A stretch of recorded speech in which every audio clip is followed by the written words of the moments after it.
रुई छत्तीसी गावात तक्रार दिल्याचा राग मनात ठेवून एका कुटुंबावरच हल्ला केल्याचा गंभीर आरोप करण्यात आला आहे। घटनेची थोडक्यात माहिती अशी की 2 फेब्रुवारी रोजी संध्याकाळी गणेश छत्तीसे हे घराबाहेरील बाकड्यावर बसलेले असताना त्यांना शिवीगाळ करत लाथाबुक्क्यांनी बेदम मारहाण करण्यात आली आहे। या घटनेनंतर कुटुंबियांनी तातडीने तालुका पोलीस ठाण्यामध्ये धाव घेत एनसी दाखल केली आहे।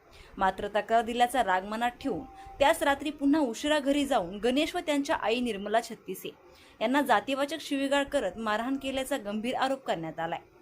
वारंवार पोलीस स्टेशनला जाऊनही योग्य गुन्हा दाखल होत नसल्याचा आरोप छत्तीसे कुटुंबियांनी केला आहे। लवकरात लवकर गुन्हा दाखल करून आरोपींवर कठोर कारवाई झाली नाही तर आम्ही उपोषणाला बसू, असा थेट इशारा छत्तीसे कुटुंबियांनी दिला आहे।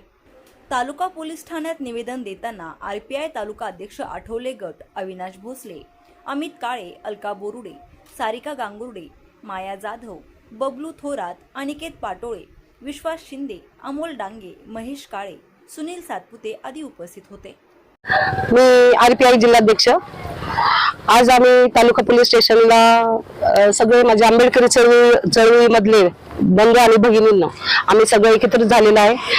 गेल्या 2/2/2025 रोजी प्रशांत छत्तीसे या मुलावर आणि त्याची आई निर्मला छत्तीसे या कुटुंबावर भयंकर मोठा लज्जा उत्पन्न होईन असं मारहाण वगैरे केलेली आहे या ताईंना आणि जातीय अधिक शिव्या दिलेल्या आहेत। मार म्हणून आम्हाला संबोधिलेला आहे।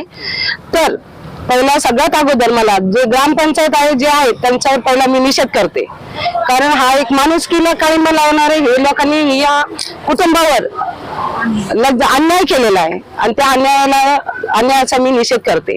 आज आम्ही वारवे साहेब आहेत त्यांना भेटलेला आहे, त्यांच्या संग आमची चर्चा झालेली आहे।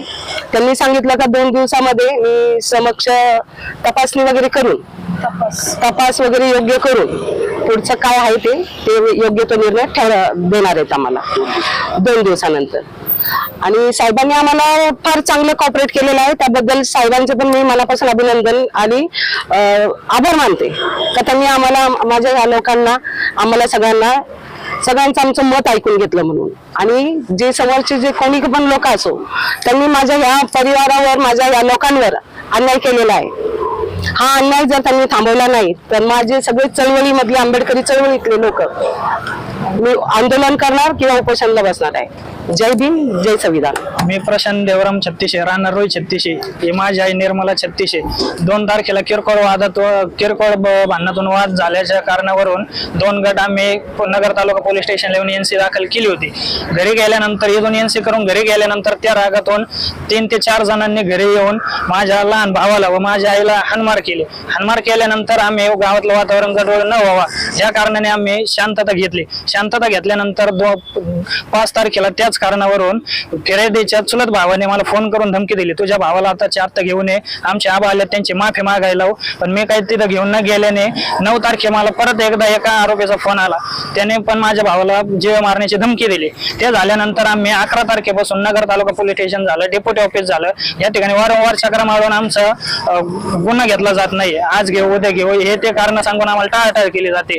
आता 2 दिवसापूर्वी वारवळे साहेब नगर तालुका पोलीस स्टेशनला रुजू झाल्यामुळे साहेबांनी आमची भूमिका ऐकून घेतली। ऐकून घेतल्यानंतर आम्हाला 2 दिवसाचा वेळ मागितला। 2 दिवसानंतर योग्य ती कारवाई करू असा त्यांनी विश्वास दिला। 2 दिवसानंतर जर काही कारवाई झाली नाही तर आम्ही सर्व आंबेडकरी समाजातील लोक तेवढ्याच पद्धतीने आंदोलन करू। आम्ही देवराम छत्तीसे, माझ्या मुलाला हाणताना मी मध्ये गेल्यामुळं त्यांनी मारावरून मला हे केलं आणि ढकलून दिलं, पदर खाली पाडला। जातीविषयी मारामुळं असं बोलण्यात आलं, काय जुन्या भांड्याचं हा तुम्ही मारा मागायचे, तुम्ही काय आमच्या थोका चाटणारे, तर हॉटेलमध्ये धुण्या भांड्याचं काम करणारी लायकी का तुमची पोलीस स्टेशनला यायची? माझा भाऊ उभी आहे, मी बघून घेईन तुमची काय लायकी का तिथपर्यंत जायची पोलीस स्टेशन पर्यंत।